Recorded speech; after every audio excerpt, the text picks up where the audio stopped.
A credible messenger is someone who's acknowledged in a community and respected. They are known for doing positive things, possibly change their lives around, but they have something to offer you that could prevent you from ending up making the wrong decision.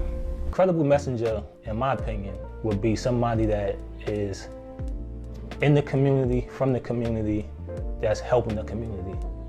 It's people that probably have been incarcerated, that probably ran the streets and did things in the community that was a liability at one point, but now they assets in the community. You know, sometimes when you come from certain communities, you don't have the guidance. You don't have the support. As a young black boy growing up in Andrew Jackson houses in the South Bronx, I was introduced to the streets at an early age. These many things that happened to me, homelessness, being impacted by gun violence, and not having my mother or my father there, I grew angry. I learned a lot of things growing up in the projects. Selling drugs, gang banging, partying, drinking, fighting. My past experiences are one of trauma, drugs, and all around crime. So with those ingredients, it made me a person of anger.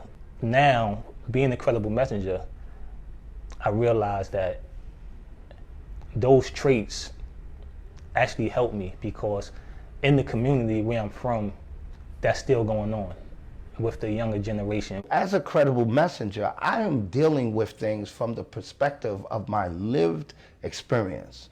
I grew up in foster care since the age of 2. I started experiencing homelessness at the age of 10.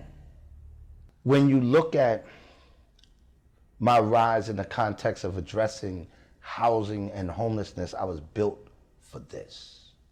There's a saying, those who are closer to the problem are closer to the solution. We don't glorify, glamorize, or romanticize our past. We just use that as that life experience to teach in a lesson plan format to keep them from falling through the cracks.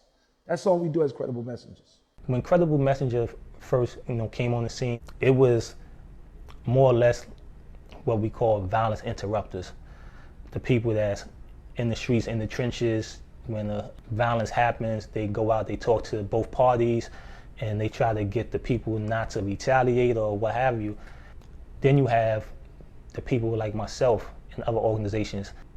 We interrupt violence before it actually happens. Our approach is to get in front of it. We believe an ounce of prevention is better than the pound of cure.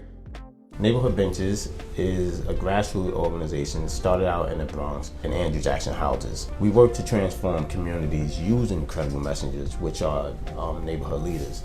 We identify neighborhood leaders, we help them understand their work and their role, and we sit down, take together and brainstorm and try to design programs that fit that specific community. If you get that one person, and that one person grabs 5, 10 people, right?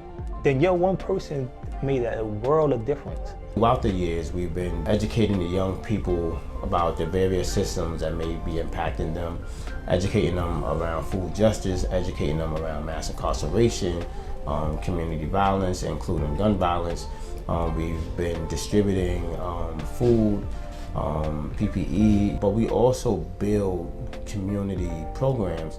The idea is to transform community using practice-based evidences.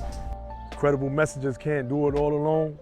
We do need powerful resources, and we need community and the country as well to stand behind us. I think as a community, we can build a better community.